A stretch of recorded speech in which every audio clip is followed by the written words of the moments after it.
November 1942 at Richmond Shipyard. No.2, the shoreline of San Francisco Bay trembled under something no one in the shipbuilding world believed could exist. On the cold, wet rails leading toward the water, a cargo ship more than 130 meters long, nearly 30,000 tons of steel, was preparing to slide into the bay. Observers held their breath.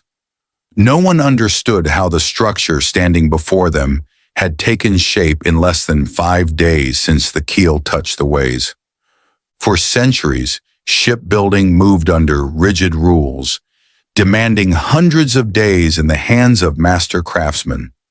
Yet here, a man who once built dams and highways, Henry Kaiser, had overturned 3,000 years of maritime tradition without hesitation.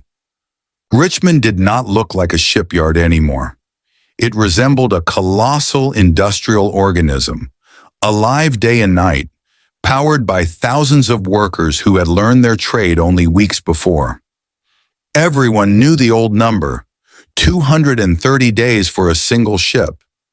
But standing before this massive frame of steel, they were forced to accept a simpler truth. Kaiser had found a way to turn the impossible into the new standard, and the revolution began right here. In the winter of 1940, as the world descended into a chaos that swallowed entire nations, the United States confronted a reality it had not anticipated. The Atlantic had become a graveyard of Allied shipping. German U-boats prowled the ocean with alarming precision, sending merchant vessels to the bottom faster than American and British shipyards could replace them. The figures were brutal. Millions of tons of cargo lost each year, entire convoys cut apart in the cold darkness of the North Atlantic. Inside government offices in Washington, reports arrived daily, thin sheets of paper stamped urgent, but carrying a weight far greater than ink and signatures. Every report carried a variation of the same message. If the United States could not build ships faster than Germany could sink them, the war would be lost before America even entered it. The Maritime Commission gathered panel after panel of traditional shipbuilders, men with decades of experience, masters of a craft handed down from father to son. Their conclusion was depressingly consistent. A cargo ship of the Liberty-class size required at least 200 to 230 days to complete. Any attempt to accelerate the process risked catastrophic failures. Rivets required time. Steel required time. Skilled labor required years of apprenticeship. War, however, did not offer years. Beyond the conferences and reports, a man who had never built a ship stood quietly outside the circle of experts. He had spent his life moving mountains, redirecting rivers, pouring concrete into structures meant to outlast generations. His name was Henry J. Kaiser, and though he lacked pedigree in naval architecture, he possessed something that wartime America needed more desperately than steel or rivets. He possessed imagination. What Kaiser saw in the emergency was not a construction problem. It was a systems problem, one that could be solved not with tradition, but with a new form of industrial logic.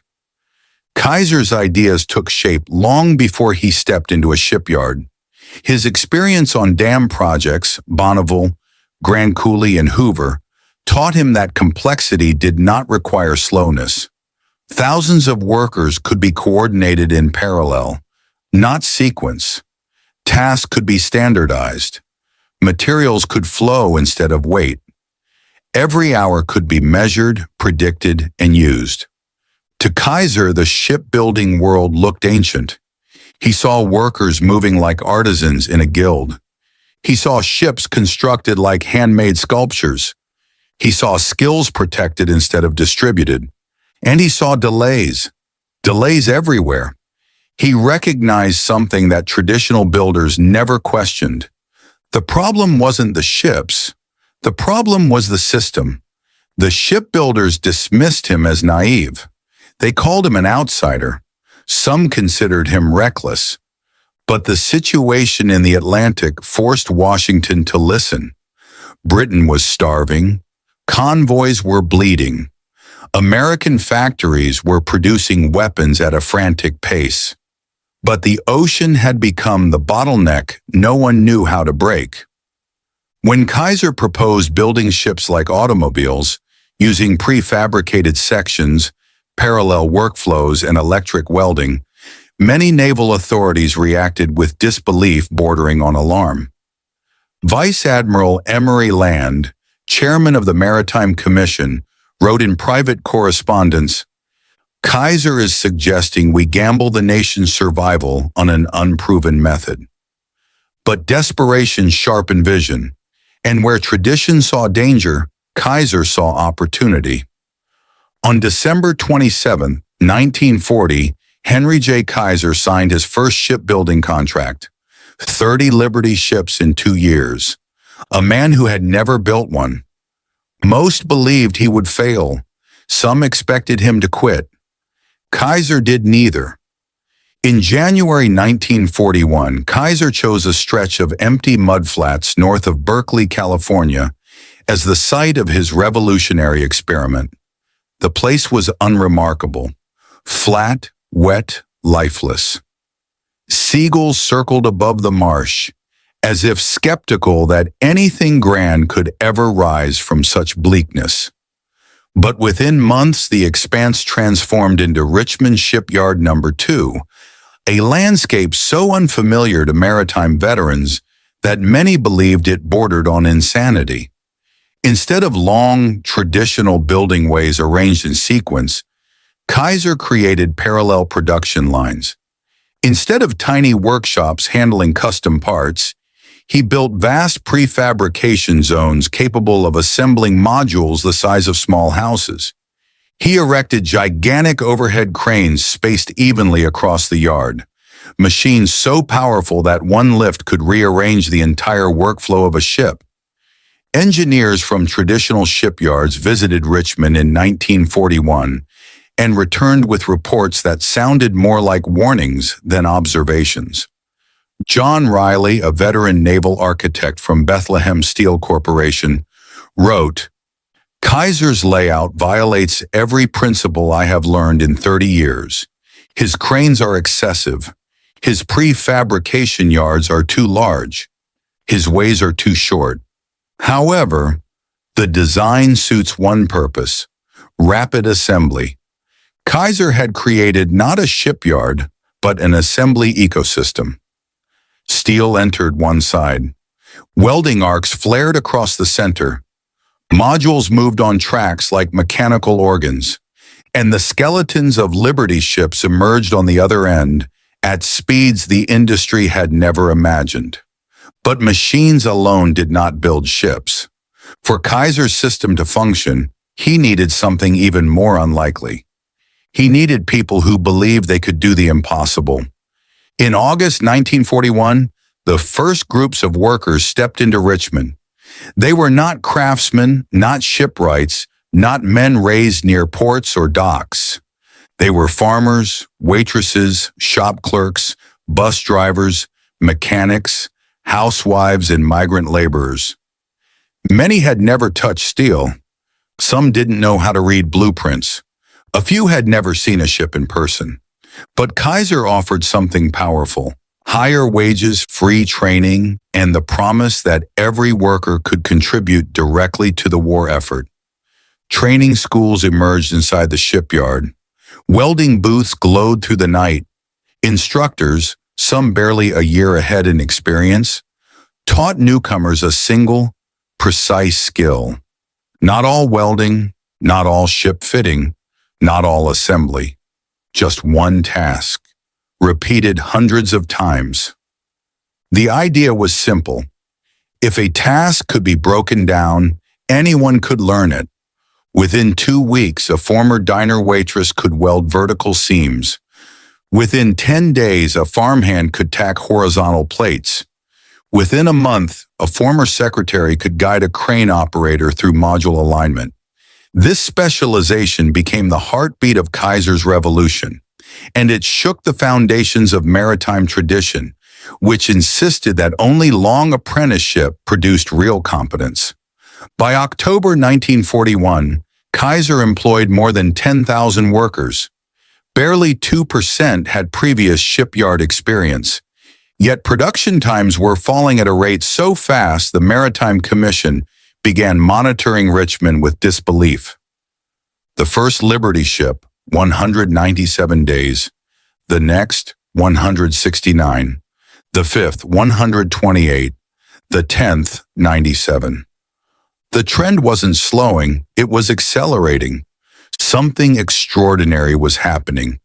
To understand the urgency surrounding Kaiser's efforts, one must return to the strategic situation of early 1942.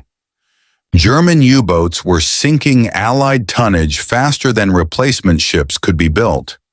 Britain depended on American supply lines for food, fuel and ammunition, vehicles, and raw materials for its factories. A failure in supply meant defeat, not on the battlefield but in logistics. It carried no armor. It carried no heavy guns. It moved barely 11 knots, slow enough for submarines to stalk with ease. But its strategic value was unmatched: 10,000 plus tons of cargo. Enough fuel to supply an armored division, hundreds of vehicles, millions of rounds of ammunition, vital food for civilians and soldiers. For the Allies to survive, these ships had to appear in the ocean faster than they disappeared beneath it. The British built ships like craftsmen. The Americans, before Kaiser, built ships like engineers. Kaiser proposed something else entirely. He wanted to build ships like manufactured products, industrial, standardized, modular, trainable, scalable. In an era when enemy submarines measured success in tons sunk, Kaiser wanted success measured in days saved. His theory was brutally simple. If we can outbuild the sinking rate, we win the ocean. The Maritime Commission wasn't convinced at first. Traditionalists believed Liberty ships required meticulous care, riveting, custom plate fitting, highly trained welders, and precise sequencing. Kaiser disagreed, not out of ignorance, but because he saw a horizon they could not. The traditional shipyards had been confident for decades. Their craft was refined, their procedures polished, their lineage unbroken. Every rivet hammered into every plate carried the weight of 3 millennia of shipbuilding knowledge. But as Kaiser's early ships began sliding down the ways in increasingly shorter times, that confidence began to erode.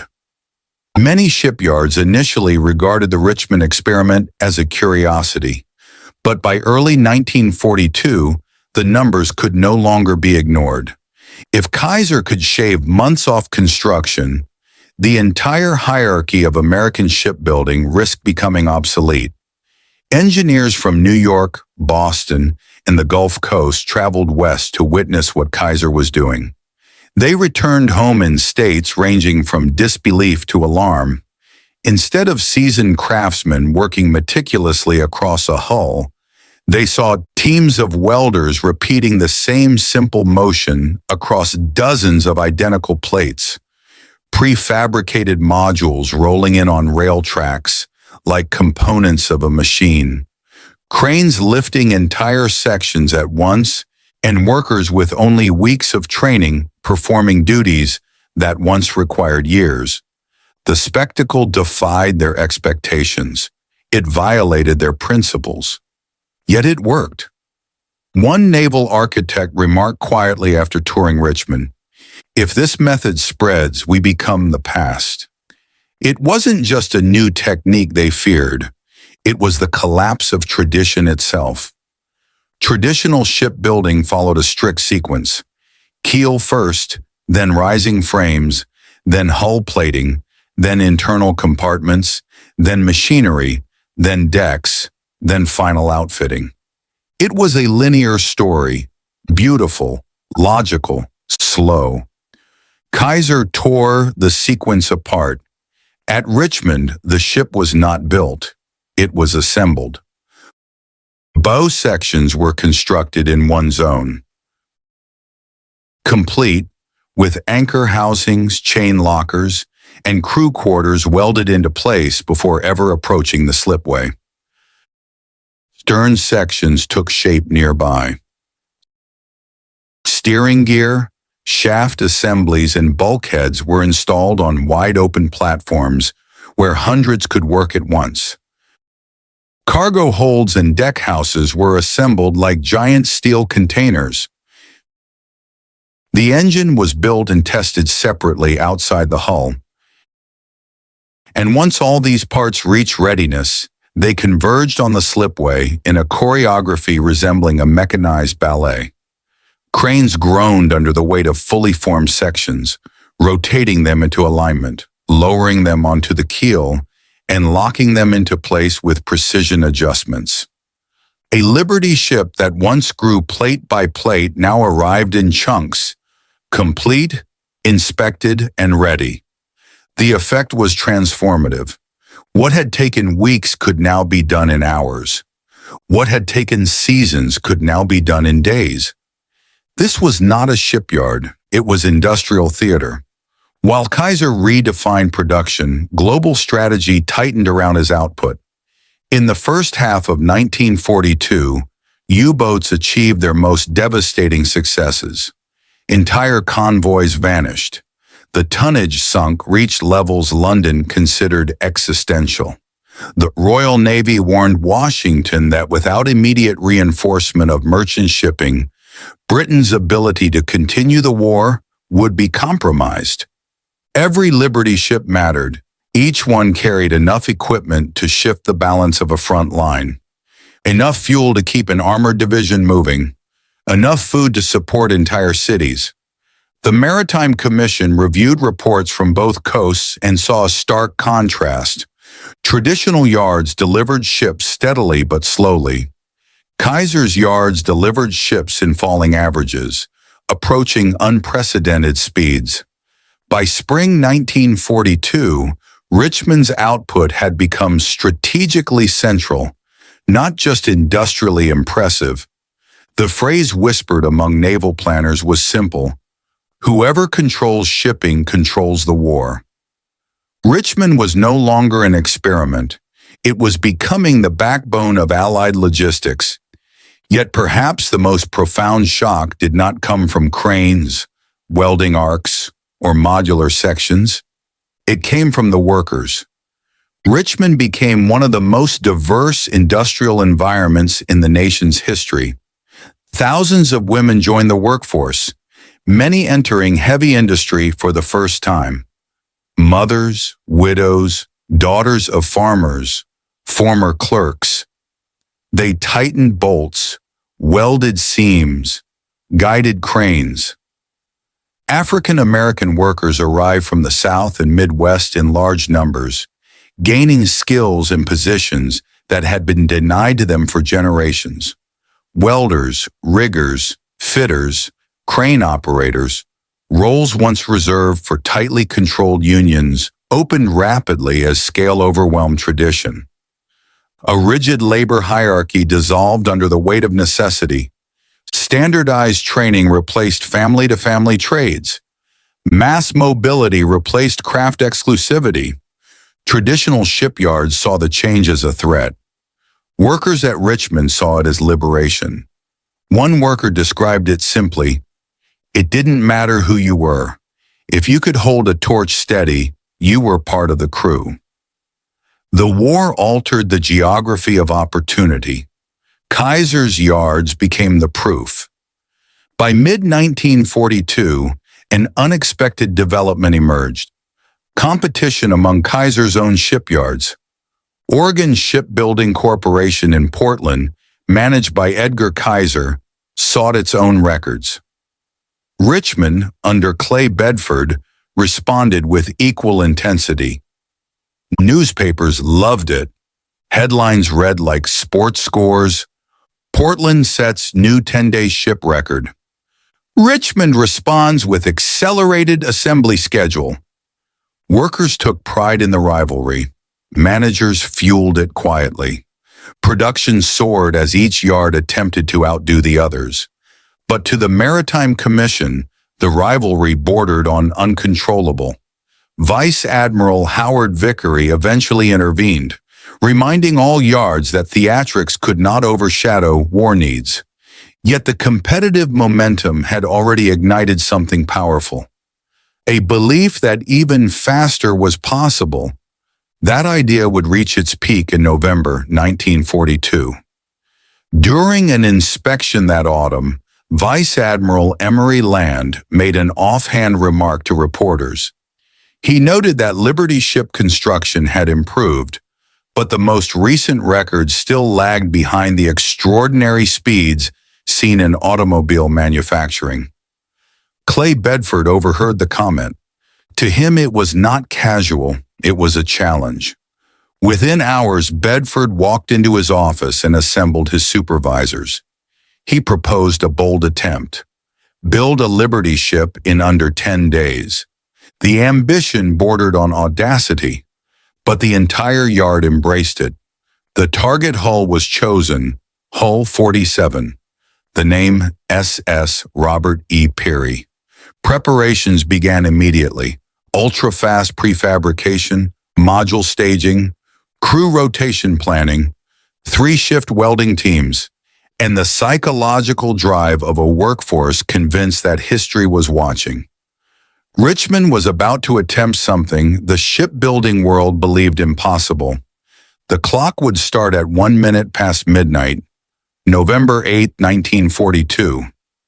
The keel would touch the ways, the stopwatch would begin, and the entire shipyard would transform into a synchronized organism racing against time. The world had never seen a ship built like this. The world did not believe it could be done. Richmond intended to prove them wrong. At 12:01 a.m. on November 8, 1942, under dim floodlights and the sharp smell of steel dust, the keel of the SS Robert E. Peary touched the building ways at Richmond Shipyard No.2. Nearly 1,000 workers stood ready. Most had their assignments memorized. Some carried lunch pails for the long hours ahead. A few whispered to one another about the madness of the task. But at the center of the anticipation lay a shared belief. They were about to test the limits of industrial possibility. Teams moved like clockwork. Bow sections, already welded and equipped, were staged. The stern module waited on rail tracks, heavy and ominous. Cargo holds stood upright like steel monoliths. The engine, 140 tons of triple expansion machinery, was resting in its cradle, tested and certified before ever touching the hull. This was the logical endpoint of Kaiser's philosophy. Every component built independently, fully, and in parallel. The slipway served only as the final assembly line. In the first few hours, plates rose, sparks erupted, and the skeleton of the ship emerged far faster than any naval architect had considered feasible. Richmond was no longer building a vessel. Richmond was conducting an experiment in speed. By the morning of November 9th, the bow section was already in place. By evening, the stern was being lowered by 2 giant cranes, their shadows stretching across the yard like towering guardians of the effort. Supervisors walked the scaffolding with clipboards, but by the second day they abandoned their schedules. Everything was ahead of plan. The sheer velocity of the workers surprised even the managers who designed the process. Teams rotated with discipline. Welders replaced one another seamlessly. Inspectors followed behind like shadows, checking seams before heat dissipated. The work did not feel rushed. It felt orchestrated. The speed was not frantic, it was purposeful. This was not improvisation, it was mastery. One visiting official observed, "They have turned the shipyard into a living machine." By the third day, the skeletal hull had become a complete form. Deck houses rose. Cargo holds locked into place. Piping and wiring crews swarmed the interior. Each hour shaved off, construction was a tactical victory. Every completed seam was a message to the Axis. America was arming itself with time. On November 11th, the engine, tested and verified, was lifted into place. The sight was breathtaking. A massive block of metal descending slowly into the belly of a ship, barely 4 days old. For traditional shipbuilders watching from the sidelines, the scene violated everything they knew.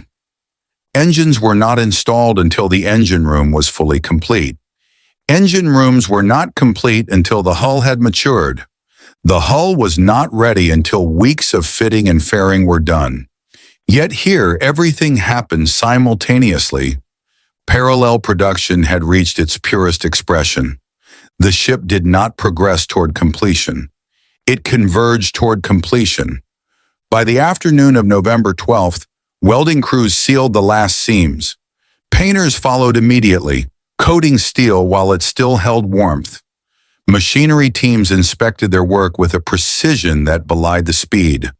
And then, at 3:30 p.m., just 4 days, 15 hours, and 29 minutes after the keel touched the ways, the SS Robert E. Peary slid into San Francisco Bay.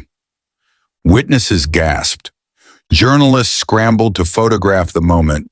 Navy officers exchanged looks of disbelief. A complete Liberty ship stood in the water. Not a mock-up, not a facade, but a fully operational vessel ready for final outfitting. The record was not simply broken, it was obliterated. Vice Admiral Emory Land delivered brief remarks at the launch. His words echoed across the waterfront. 6 months ago, I would have called this impossible. Mr. Kaiser has made traditional wisdom obsolete. The statement resonated far beyond Richmond. Within weeks, engineers from traditional shipyards arrived to study the techniques they once dismissed. Reports circulated across Washington that detailed the revolution prefabrication as the primary method, standardization of components, simplification of drawings, massive scaling of unskilled labor, parallel workflows, round-the-clock systems, and the radical acceleration of learning curves. The implications were enormous. American shipbuilding capacity was no longer merely expanding, it was multiplying. By mid-1943, the average construction time for Liberty ships across the country had dropped to just 42 days, with several yards achieving even faster cycles. Richmond had set the example. The nation followed. Behind the triumph existed the human element often lost in strategy reports. Workers celebrated the Peary launch with both pride and exhaustion. For many, it validated the sacrifices of long shifts, sleepless nights, and relentless pressure. Some returned home to their families that evening with grease still on their hands. Some slept through their entire day off. Some wrote letters to loved ones describing what they had witnessed. A few confessed privately that they cried, not out of fear or pain, but in recognition that they had contributed to something larger than themselves. A former teacher turned welder recalled, "I didn't think someone like me belonged in a shipyard. But when that ship hit the water, I knew we had done something the whole world would feel. The revolution did not belong to one man. It belonged to the thousands who made themselves part of the machinery of victory." By the end of 1942, Kaiser's approach had shifted the balance of the industrial war. The Liberty ship was no longer an emergency vessel. It was now the logistical backbone of the Allied cause. Every theater, North Africa, Europe, the Pacific, depended on the relentless stream of ships emerging from American yards. Kaiser's methods enabled large-scale troop movements, massive material support for Britain and the Soviet Union, rapid reinforcement after losses, and the ability to sustain offensives across multiple continents. The United States had not simply matched the sinking rate, it had surpassed it. The U-boat threat, once existential, was gradually contained. Liberty ships outnumbered losses, production outpaced destruction. The ocean, once ruled by submarines, began to shift toward Allied control. The groundwork for the strategic turning points of 1943 and beyond, from the Battle of the Atlantic to the Normandy invasion, was laid not only on the battlefield, but on the concrete pads and steel rails of Richmond. This was the true beginning of the Industrial War, and the world had just witnessed its opening act. As 1943 approached, Richmond Shipyard No.2 entered its mature phase. Efficiency soared. Training pipelines expanded. Workflows stabilized into a rhythm both brutal and effective. But the story was far from over. The speed records, the industrial competitions, the human cost, the logistical demands. All of these formed only the foundation. The next chapters would reveal the internal battles within the yards, the psychological toll of relentless production, the relentless pursuit of perfection through speed, and the emergence of a workforce transformed by war. The strategic prelude had ended. The real struggle, the hell within, the final push and the lasting legacy was still ahead. The shock did not arrive all at once. It spread slowly, like a pressure wave rolling through the American industrial establishment, then across the Atlantic, and finally into every naval operations room that depended on the fragile lifeline of Allied shipping. The launch of the SS Robert E. Peary in 4 days and 15 hours was more than an engineering spectacle.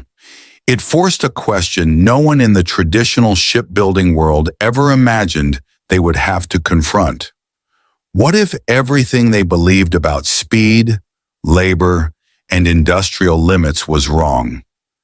For generations, the maritime community had accepted shipbuilding time as an immovable constant. A cargo vessel took 6 to 8 months. A faster shipyard might trim that to 5.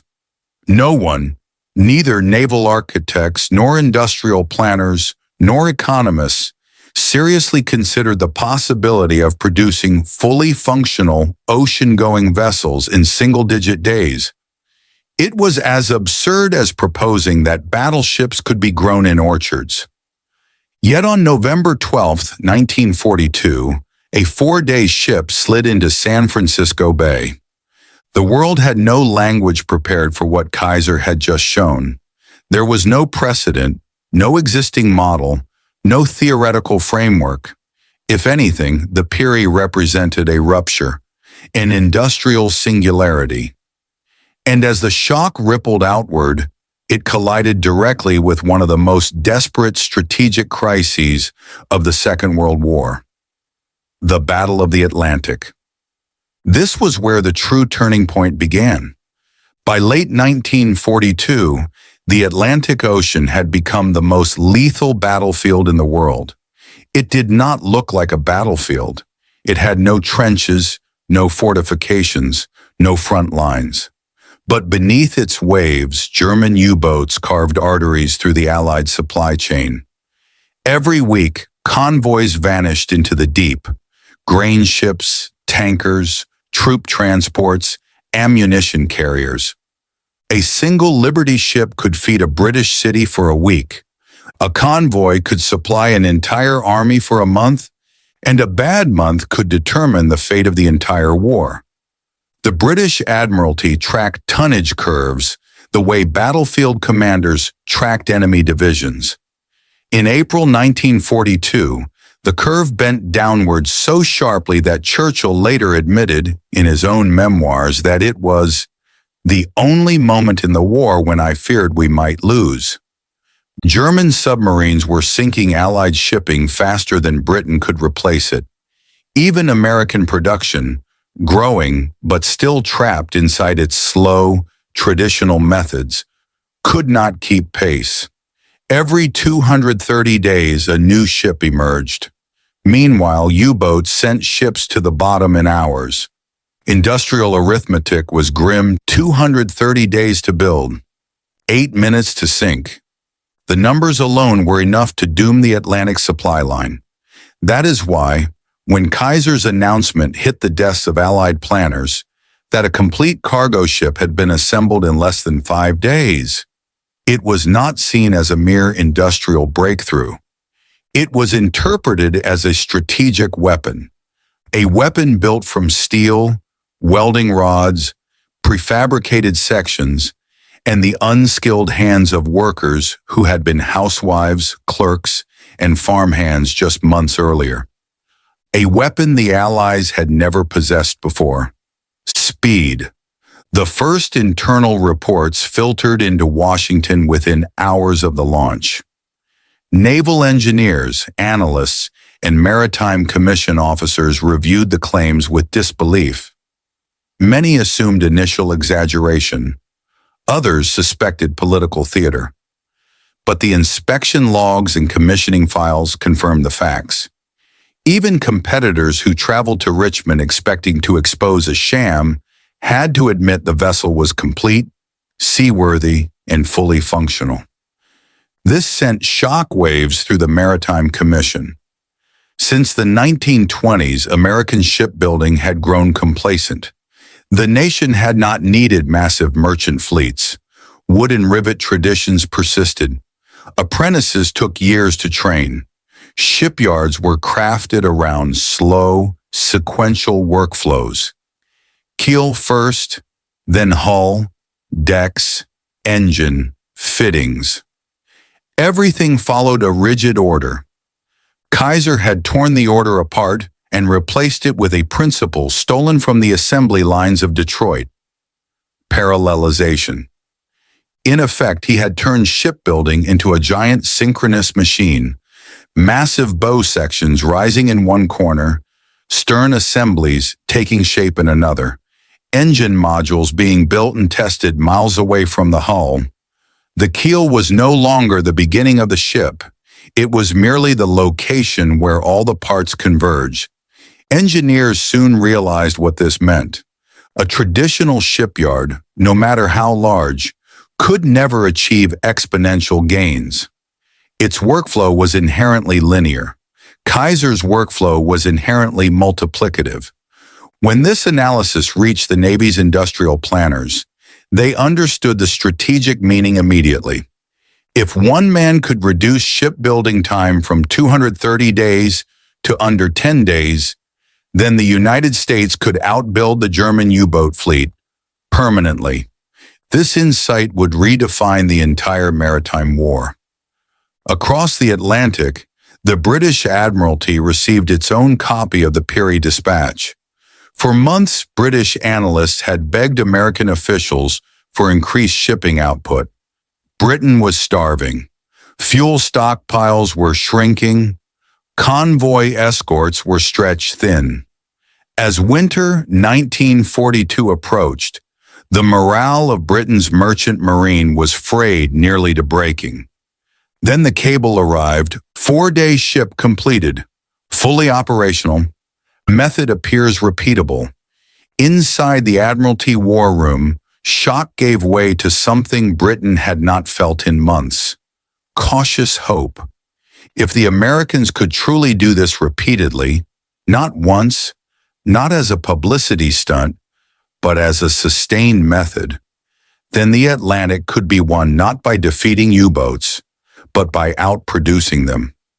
This idea would have been dismissed as fantasy in 1941, but in late 1942, after the Peary, British planners began recalculating the inevitable turning point of the Battle of the Atlantic. The shift was subtle at first: a change in projections, a new curve in analysts' charts. But when they fed Kaiser's speed numbers into their models, the results were astonishing. For the first time since 1939, the tonnage curve bent upward.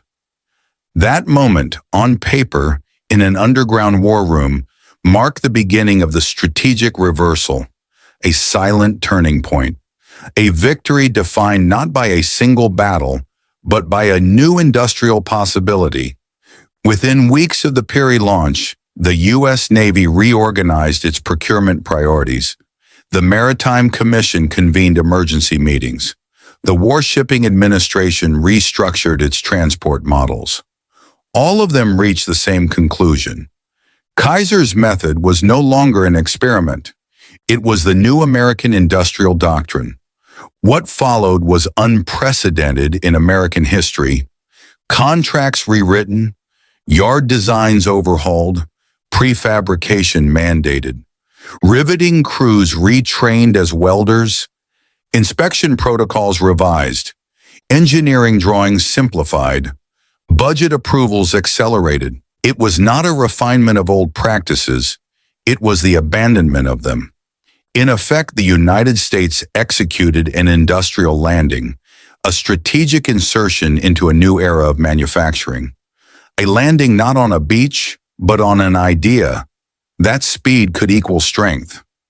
American planners began to think not in terms of months or fleets, but production velocity. They no longer asked, how many ships can we build? Instead, they asked, how fast can we rebuild what the enemy destroys? This was the conceptual breakthrough that toppled the U-boat campaign. A ship that took 230 days to build was a liability. A ship that took 4 days was nearly invincible, because it could be replaced faster than it could be sunk. By early 1943, the consequences of Kaiser's methods became impossible to ignore. Richmond, Oregon, and the Northwest yards began producing Liberty ships at a pace no Navy had ever witnessed. Each launch tilted the balance of the Atlantic slightly more toward the Allies. Each day shaved off construction time widened the gap. The Kriegsmarine depended on scarcity. Kaiser created abundance. The Kriegsmarine relied on destruction. Kaiser generated replacement. The Kriegsmarine sought to sever supply lines. Kaiser multiplied them. It was no longer a war of attrition. It was a war of production momentum, and the momentum had shifted. By spring 1943, Liberty ship output exceeded U-boat kill rates. Convoy losses fell dramatically. Britain's food and fuel reserves stabilized. American troop deployments accelerated. Distant campaigns from North Africa to Sicily suddenly possessed reliable logistical lifelines. Historians later described 1943 as the year the Allies won the Atlantic. In truth, the victory began the moment the Peary hit the water. It revealed a truth so disruptive that even the German naval command struggled to comprehend it. They were no longer fighting the American fleet. They were fighting American industrialization itself. And industrialization, once awakened, could not be sunk. For all the strategic analyses and high-level briefings, another turning point unfolded far away from conference tables, inside the shipyards themselves. Tens of thousands of new workers arrived, many with no industrial background. Their hands were inexperienced. Their posture was awkward. Their welding lines wavered. Yet they learned at unprecedented speed. They synchronized their movements. They transformed uncertainty into coordination, confusion into rhythm. Within months, the yards became something no traditional shipwright had ever seen, an industrial organism. Sections rose like tectonic plates. Cranes glided overhead in perfect timing. Sparks traced the seams of steel in violent bursts of light. Whistles marked shift changes. Steam curled around the catwalks each dawn as engines tested their bearings. These were not the motions of craftsmen practicing inherited trades. These were the motions of a nation learning to reinvent itself. A turning point occurred not only in the war, but in the identity of the American worker. The shipyards proved that skill, once thought to require years, could be taught in days. That complexity, once guarded by elite guilds, could be broken into repeatable steps. That ordinary people, given structure and purpose, could move mountains of steel. This cultural shift was its own revolution, a psychological landing that prepared the United States not just to endure the war, but to dominate it. April 1943, North Atlantic, convoy HX-233 advanced through heavy seas under gray skies. Radar screens hummed. Escort destroyers scanned the horizon. U-boats lurked, waiting for nightfall. The scene resembled countless convoys before it, anxious, slow, vulnerable. But something unprecedented hovered beneath the surface of this moment. For the first time in the war, the convoy's lost tonnage would be replaced before it reached port. The German torpedoes were not enough. The wolf packs were not enough. The tactics that once strangled Britain were now behind the curve. Because somewhere along the west coast, another Liberty ship had just been launched, and another, and another. This was the invisible shield that protected HX-233, not escort guns, not sonar pings, but production speed. This was the moment the U-boat strategy broke, not through a decisive battle, but through industrial mathematics. The Atlantic at last had turned. The story of the turning point is often told with numbers. 42 days average build time by mid-1943. 3 Liberty ships launched per day. 53 million tons of merchant shipping produced by 1945. But numbers alone cannot convey the magnitude of the shift. The true turning point was philosophical. Before Kaiser, the maritime industry saw shipbuilding as a craft, slow, meticulous, bound by tradition. After Kaiser, shipbuilding became a system, modular, scalable, governed by process, not heritage. This change echoed through every factory, every port, every logistical chain. The war had begun as a contest of weapons. By 1943, it had become a contest of production models. Germany perfected submarines. America perfected manufacturing. One could sink ships. The other could replace them indefinitely. The outcome was inevitable. By late 1943, the United States possessed a logistical engine unmatched in human history. Liberty ships carried supplies for every major campaign: North Africa, Sicily, Italy, New Guinea.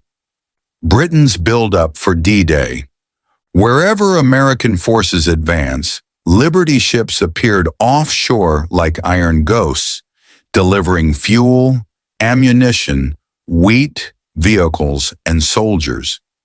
They sustained the Allied advance not because they were elegant or fast or beautiful, but because the system that produced them had no equal. This was the turning point historians often overlook, the moment the Allies stopped losing ships faster than they could build them. Everything after that, U-boat defeats, the collapse of German naval intelligence, the decisive spring of 1943, was an outcome of the momentum created by Kaiser's Industrial Revolution.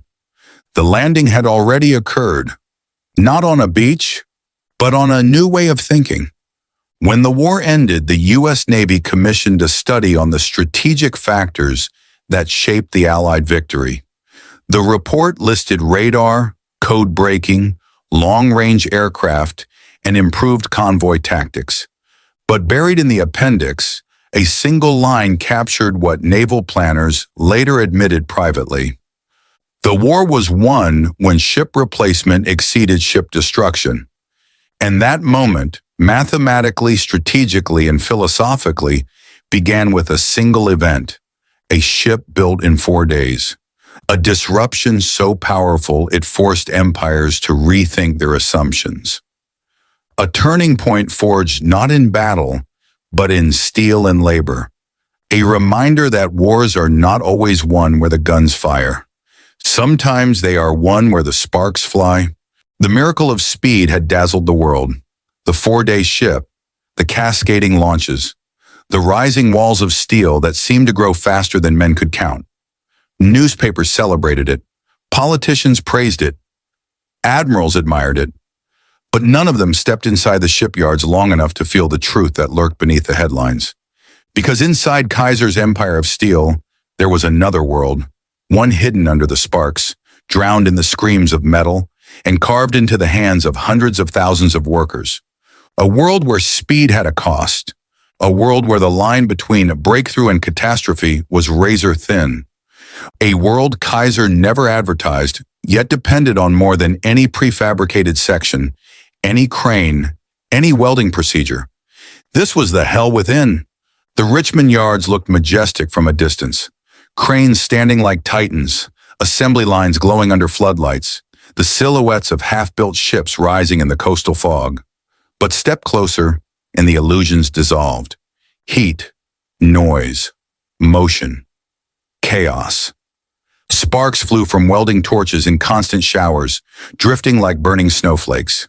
The smell of molten metal and salt air mixed into a sharp, bitter smoke that clung to the lungs.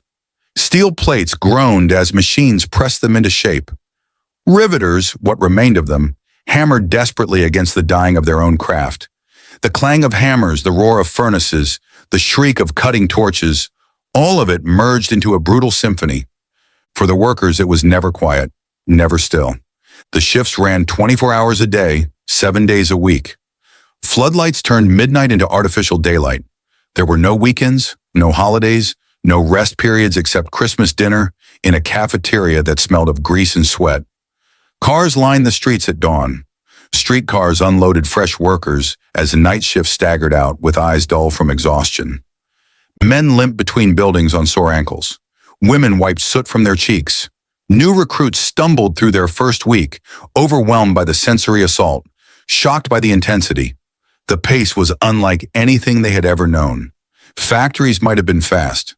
Farms might have been harsh. But the shipyards were different. They were relentless. Workers spoke about the yards in the same way soldiers spoke about the trenches. Never with nostalgia, always with a quiet respect, and sometimes with fear. Many would later say that the only reason they stayed was because everyone else depended on them. The troops overseas, the convoys starving for ships, the families who feared ration books growing smaller. But beneath these patriotic motivations, something else drove them. A simple truth. No one wanted to be the one who slowed the line. In a place where a single delay could halt a crane, shut down an assembly path, or throw off an entire shift's timing, shame was a stronger motivator than orders.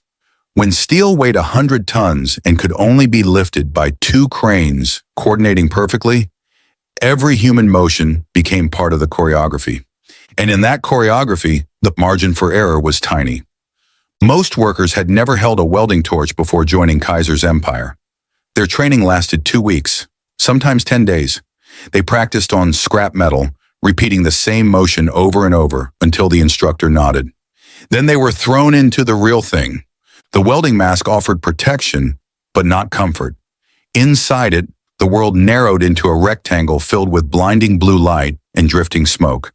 The heat was suffocating. Sweat-soaked gloves. Sparks burned through shirts. The smell of scorched cloth was constant.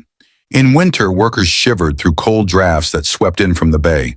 In summer, they cooked in the heat, the ship hulls acting like giant ovens.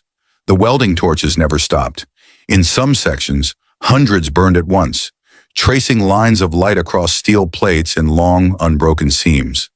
The danger was constant. One slip meant a burn. One misaligned plate meant a leak. One contaminated weld meant a structural crack.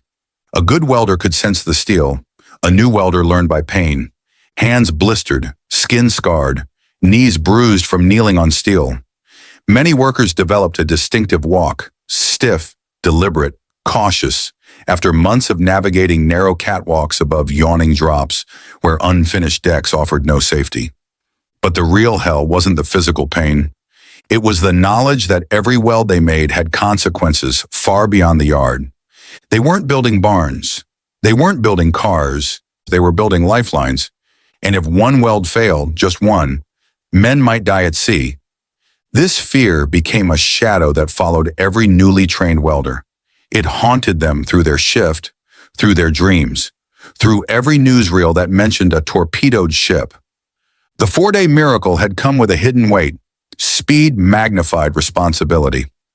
In early 1943, the first whispers began. A Liberty ship had cracked near the bow. Another reported a fissure in the deck.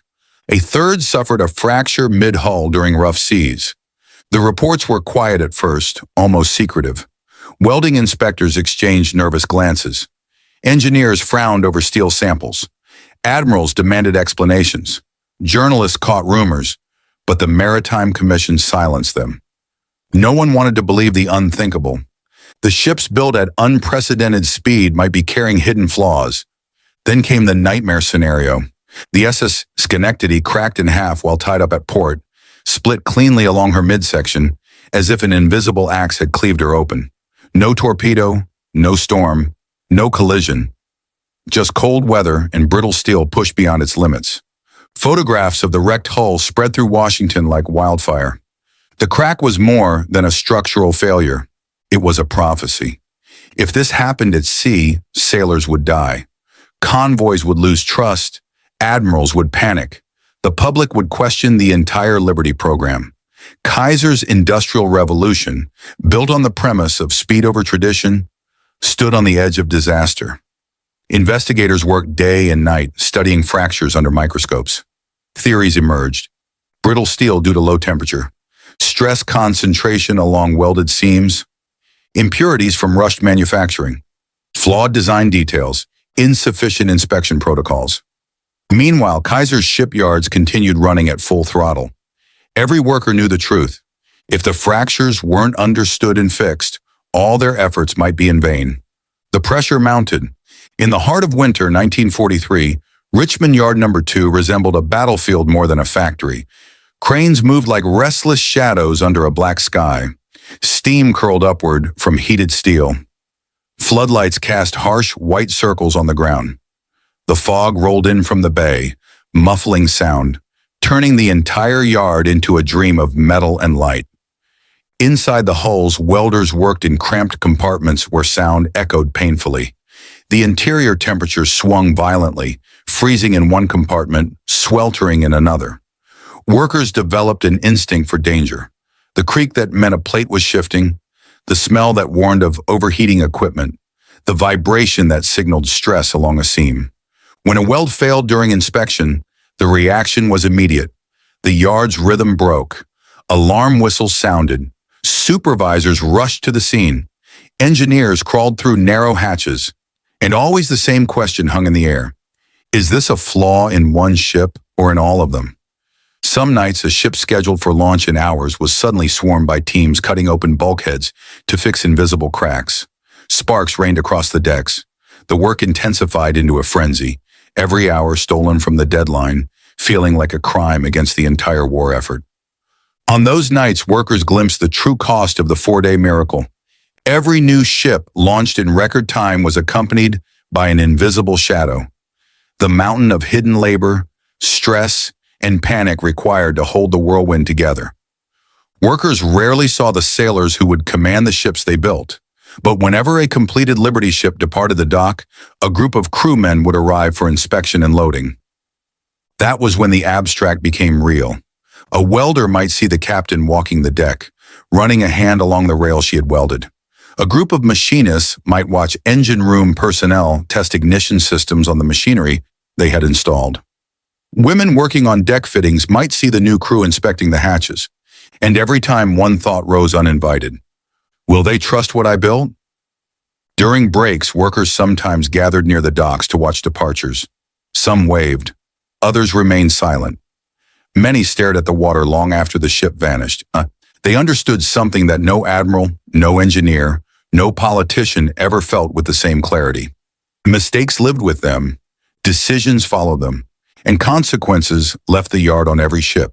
That knowledge etched itself into their faces. As thousands poured into the shipyards, women, African Americans, migrants from the South, farmers from the Midwest, clerks from the cities. The yards became a crucible of clashing cultures. Traditional shipwrights resented the newcomers. New welders resented the old ways. Engineers resented simplified drawings. Foremen resented orders to ignore perfection. Inspectors resented being told to move faster. Arguments flared. Work stoppages erupted. Fist fights broke out on scaffolding. Foremen quit under pressure. New hire after new hire washed out within days. The shipyards were the most integrated workplaces in America at the time. Far more than factories, far more than the military itself. But integration did not mean harmony. Racism simmered in some crews. Sexism forced women to work twice as hard for half the respect. Some traditional craftsmen mocked the too weak welders. Some new workers mocked the old men with rivets. Supervisors spent as much time resolving human conflicts as they did repairing technical ones. Tension hung in the air like smoke. Yet the urgency of war forced everyone to continue. They had no luxury of quitting. The Atlantic was burning. Liberty ships were needed yesterday. Complaints were swallowed. Egos were bruised. And the line kept moving. By mid-1943, the fracture investigations finally revealed the culprit. A combination of cold, brittle steel, stress concentrations, and welding techniques that had been pushed faster than metallurgy could follow. The fix required new steel standards, improved welding procedures, redesigned crack arresters, stricter inspections, more training. All of this slowed production temporarily, and slowing production was the one thing Kaiser feared more than failure itself. But the workers welcomed the changes. For months, they had lived under the shadow of their own doubts. With every fix, confidence returned. Welders learned new techniques. Inspectors received sharper tools. Engineers refined angles and stress lines. The system, bloated from speed, began rebuilding itself into something stronger. The hell within did not disappear, but it changed shape. Fear was no longer directionless. It became discipline. Urgency was no longer panic. It became purpose. Chaos was no longer random. It became rhythm. Kaiser's empire had survived its internal war. What historians rarely mention is that hundreds of accidents were prevented because of the workers' instinctive courage and improvisation. A crane operator slamming the emergency brake before a 70-ton section fell. A welder spotting a seam that felt wrong, even though inspections missed it. A group of women staying past their shift to reinforce a plate no one trusted. A crew repairing a critical beam at 3 a.m. without being asked. A foreman refusing to allow a launch until a vibration was tracked and fixed. These were the victory with no medals, no headlines, no celebrations. The workers saved lives without knowing the names of the men they saved. They prevented disasters that never made it into the newsreels. They became the invisible guardians of every convoy that left American shores. Their hell had meaning. By late 1943, something extraordinary happened. The chaos became routine. The workers became experts. The yards became organisms of efficiency. And the Liberty Fleet became unstoppable. The same forces that had created the hell within, speed, pressure, exhaustion, had also forged a workforce unparalleled in the world. They had learned to navigate danger. They had mastered metallurgy through experience. They had internalized discipline. They had understood that perfection was not possible, but excellence was required. They did not build ships.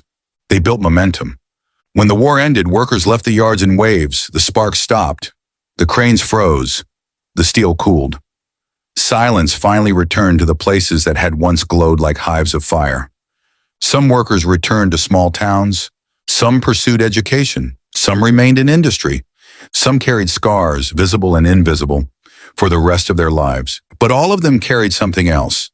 The knowledge that they had endured a crucible few would ever understand. The ships they built crossed oceans. The supply lines they sustained saved nations. The techniques they developed shaped the post-war world. In the end, the hell they lived through was not a tragedy. It was a transformation. A transformation of industry. A transformation of identity. A transformation of what humans believed they could endure and achieve. By the final months of the Second World War, the Liberty ship program no longer shocked anyone. What had once been a miracle had become routine. and what had once been impossible had become expected. Kaiser's shipyard still roared with the clamor of steel and sparks, but something in the air had changed. The frenzy of the early days, the panic, the urgency, the fear that time itself would outrun the factory floor, had begun to settle into something calmer, steadier, almost contemplative. It was the calm that comes not from idleness, but from mastery. The United States had accomplished what few nations in history ever had. It built so many ships, so quickly, and so consistently that the very concept of maritime scarcity disappeared. Supplies no longer trickled to the front. They arrived in waves. Convoys grew larger, safer, bolder. Allied strategy no longer revolved around survival, but expansion. And as the war neared its end, the shipyards that had once lived on the edge of catastrophe became the quiet backbone of a victory that now seemed inevitable. Yet inside those yards, in the quiet moments between shifts, workers began to sense the truth. The emergency that had defined their lives for years was ending, and with it, an era was coming to a close. In early 1945, Kaiser's yards still operated at near maximum tempo, but the urgency that once drove production had shifted. No longer were they racing against U-boats or against the starvation of Britain or against the collapse of Allied logistics. Instead, their work supported the final, massive offensives of the war. The island-hopping campaign through the Pacific, the liberation of the Philippines, the approach toward Iwo Jima in Okinawa, and the tightening ring around the Japanese home islands. Liberty ships carried everything, from munitions to medicine, from construction materials to entire prefabricated docks. They delivered locomotives to Burma, fuel to Australia, ammunition to Leyte, and medical supplies to Saipan. However battered, however inelegant, however plain, they were everywhere. They had become a constant presence at every Allied port, a steel tide that flowed across the globe. But in Richmond, in Oregon, in the Northwest Yards, workers sensed a strange mood settling over the shipbuilding lines. It wasn't fatigue. They were long past that. It wasn't fear. Victory was approaching. It was something quieter, heavier, the beginning of goodbye. For years, these workers had lived inside a world defined by speed, noise, steel, and necessity. They had surrendered sleep, comfort, holidays, and personal ambitions. They had endured injury, heat, cold, noise, and exhaustion. They had fought against their own doubts and limitations. And now, for the first time since December 1941, the end of that world loomed just beyond the horizon. When victory in Europe was announced in May 1945, the shipyards trembled with celebration. Workers cheered, cried, embraced one another.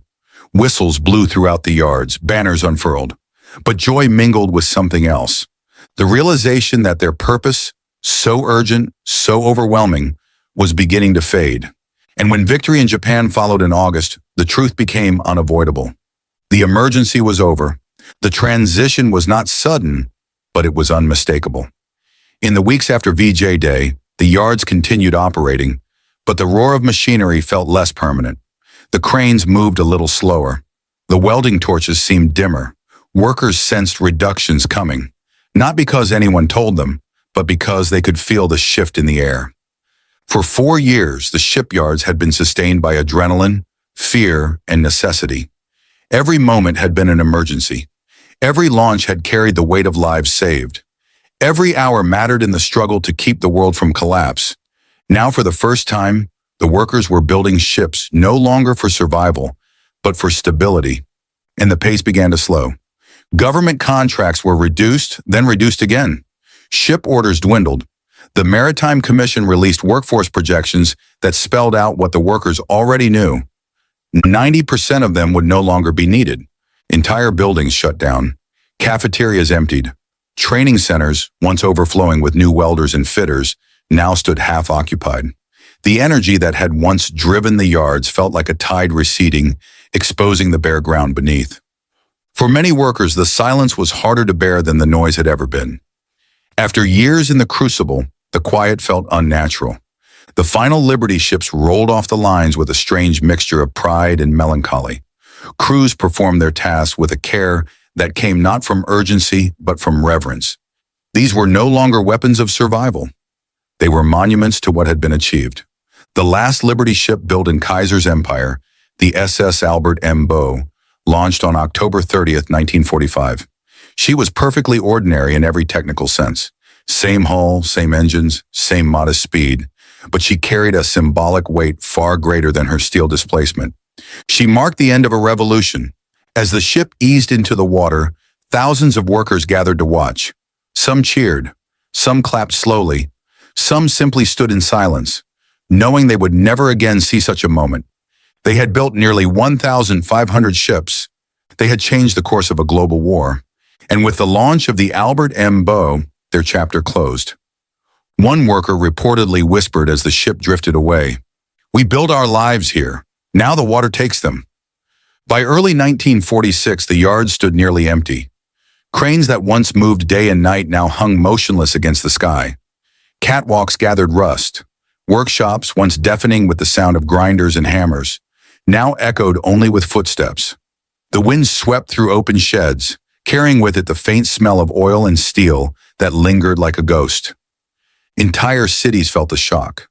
Richmond, which had grown from 23,000 to over 100,000 residents during the war, now faced an identity crisis. For years, Kaiser's shipyards had been its heart, economically, culturally, socially. They had driven population booms, built neighborhoods, filled schools, brought families from across the nation. Now, as contracts dried up, the city faced unemployment at a scale never before seen in California. But the collapse was not total. Something remained, something stronger than steel. The workers carried with them not just skills, but confidence, proof that people with no history of industrial labor could master complex tasks, lead teams, solve engineering problems, and adapt under crushing pressure. The war had destroyed many things, but in Kaiser's shipyards, it had created something enduring.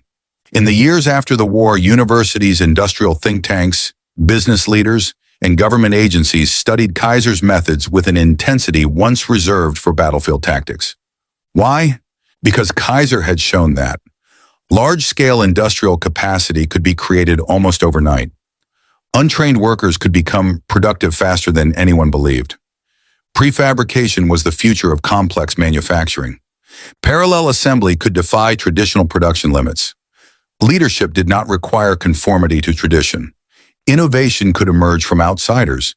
These lessons became the backbone of post-war American industry. Factories producing cars, appliances, aircraft, electronics, and construction materials applied the same methods. The concept of industrial flexibility, the ability to shift production rapidly, was born not in a corporate boardroom, but on a fog-covered dock in Richmond. And perhaps the most unexpected legacy was Kaiser Permanente. What began as an emergency healthcare program for shipyard workers evolved into one of the largest health maintenance organizations in the United States. Millions would benefit in the decades to come, not because Kaiser sought to build a medical empire, but because he understood that workers could not perform miracles if they were sick, injured, or ignored. Even today, hospitals across California echo the legacy of Liberty ship workers. Liberty ships were designed as emergency vessels, intended to last 5 years. But the war ended, and the ships continued. They carried food, coal, machinery, and migrants. They served in foreign fleets from Greece to Japan. They became floating warehouses, training ships, jail ships, grain storage platforms, and factories. Some endured for decades. Some still exist. The SS John W. Brown, the SS Jeremiah O'Brien, static museums in Baltimore, San Francisco, and Greece, living artifacts of a revolution hammered into steel. Visitors who walk their decks hear echoes of the past, the clang of hammers, the hiss of torches, the shouts of foremen, the creaking of cranes. They smell the faint trace of oil that lingers in the wood. They feel the rough texture of welded seams, some made by workers who learned the craft only weeks before contributing to a global war effort. These ships became the last voices of a vanished world, a world of speed, sacrifice, and reinvention. When historians discuss the Allied victory, they often cite battles midway: Stalingrad, Normandy, El Alamein. But the Battle of the Atlantic, fought in silence, in darkness, beneath cold waters, was shaped less by explosive heroics and more by industrial decisions made thousands of miles away. The turning point did not occur in a naval engagement. It occurred in a shipyard. In a moment when a ship built in 4 days slid into San Francisco Bay, and the world realized the old rules no longer applied. Kaiser had not merely built vessels. He had demolished assumptions. He had overturned centuries of tradition. He had shown that limits were not absolute. He had proven that innovation could emerge from anyone, especially those unburdened by precedent. His workers, in their exhaustion and determination, had forged a new industrial doctrine. Speed is strength. Flexibility is power. Organization is a weapon, and ordinary people can accomplish extraordinary things when given the chance. In the twilight of the shipyards, when the cranes rusted and the buildings fell silent, a question lingered. Was the miracle of Liberty ships a product of war or a revelation of potential?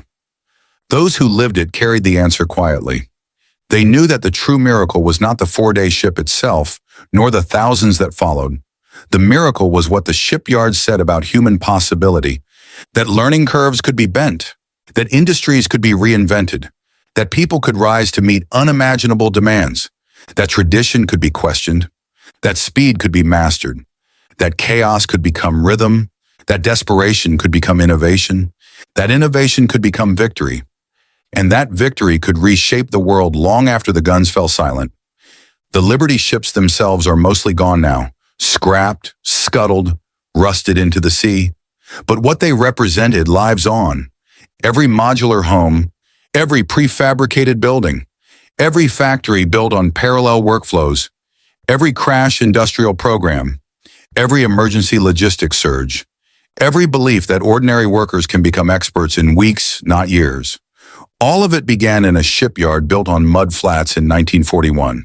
If there is one moment that captures the essence of the Liberty ship program, it is not the first launch, nor the 4-day record, nor the factories in full operation. It is the moment after, when the workers walked out one last time, when the yards fell silent, when the sparks faded, when the ships they built crossed the horizon, when the world they had helped save continued without them, when the ordinary people who accomplished the extraordinary returned to ordinary lives, carrying scars and pride in equal measure. They did not seek monuments. They did not ask for recognition. They did not expect history to remember their names. But history remembers their work. It remembers the ships that should not have been possible, the speed that should not have been achievable, the unity that should not have been feasible, and the courage that should not have been expected from untrained hands. And ultimately, history remembers the truth. The war was not won only on the beaches or in the skies. It was won in the shipyards, in the fire, the noise, the chaos, and the hell within.